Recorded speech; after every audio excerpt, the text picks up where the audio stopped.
Okay guys, there's been a lot of trade rumors surrounding the Montreal Canadiens lately. Hoffman, Drouin, Dadonov, Dvorak are 4 names that are being tossed around like a dirty rag on a washing machine. And I've got a feeling like these rumors are only going to intensify as days go by. Something's got to give. A deal has got to be made. Pierre Lebrun, lots of fun, has already confirmed that Hughes has been working around the clock, trying to find a new home for some of these guys, but I think we all know what the main issue is here.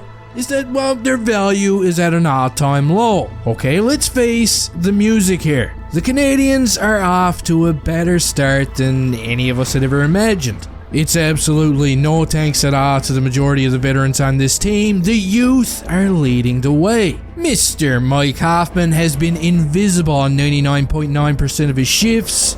If he was any worse right now, he'd be a vegetable, okay? He'd be a friggin' vegetable. His WWE finishing move is the pass to no one. Look at this. By God. And it's the same story with Evgeny Dadonov. 2 of these guys in particular had been complete shite, combined with Jonathan Drouin, who I don't even pay any attention to anymore, and Christian Dvorak, who's very photogenic and better than everybody else that I just mentioned. Say cheese, Christian.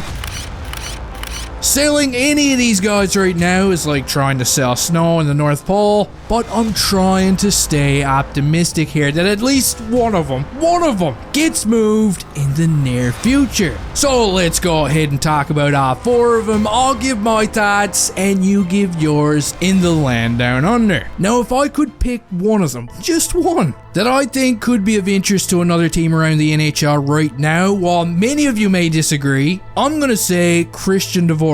Dvorak's got 2 more years left on his contract after this one at $4.45 million per season. I think it's a fairly cheap cap hit, for a team looking to add some depth in their lineup. Dvorak's still young, he's just 26 years old. The guy looked really good in Arizona, but for some reason in Montreal, he looks like the devil. And maybe a change of scenery could do this guy good. I read a comment somewhere saying that Tony Marinaro on TVA Sports suggested that the Philadelphia Flyers could be a good fit, with all their injury issues. And I thought it was a good idea. It does make sense, and they could definitely use some help in that department, but as for a potential return, I wouldn't be expecting a whole lot, to be honest. I definitely wouldn't be expecting what we paid to get him, but there's some days, that chips popping a bar does sound pretty good.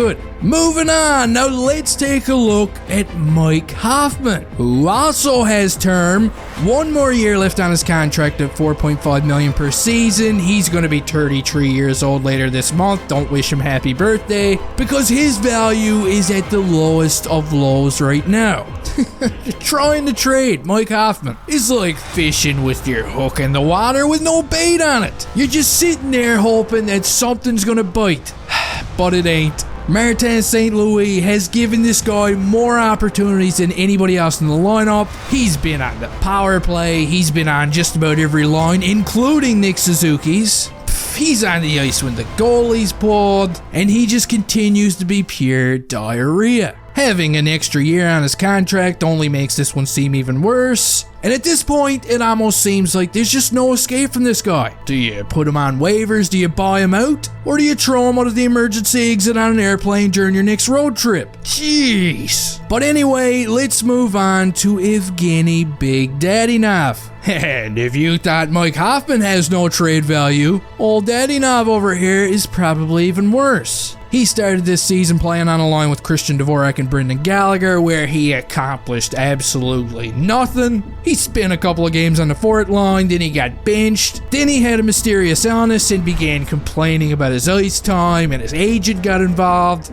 Dadonov is a complete mystery at this point. And that's too bad, because the potential was there for this guy to be a decent trade chip at some point during this season. This is the final year on his contract, meaning that teams looking to add some depth to their lineup heading into the playoffs could potentially be willing to take this guy on at some point. But realistically, in order for this to happen right now, he's got to get back into the lineup, and he's got to start playing better. And this is why making Mike Hoffman disappear right now makes the most sense to me, Kent. It opens up a spot for old Dadonov, who could potentially turn up the heat and bring home a real asset at the trade deadline. And finally, here we are on to specimen number 4.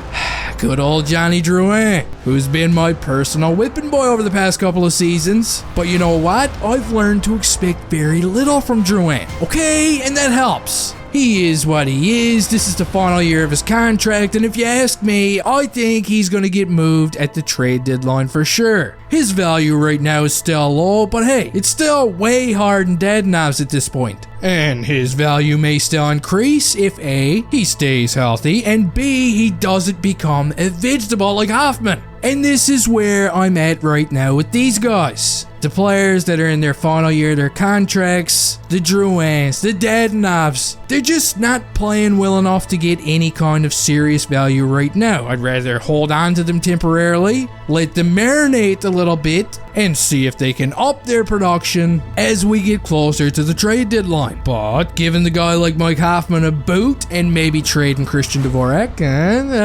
maybe.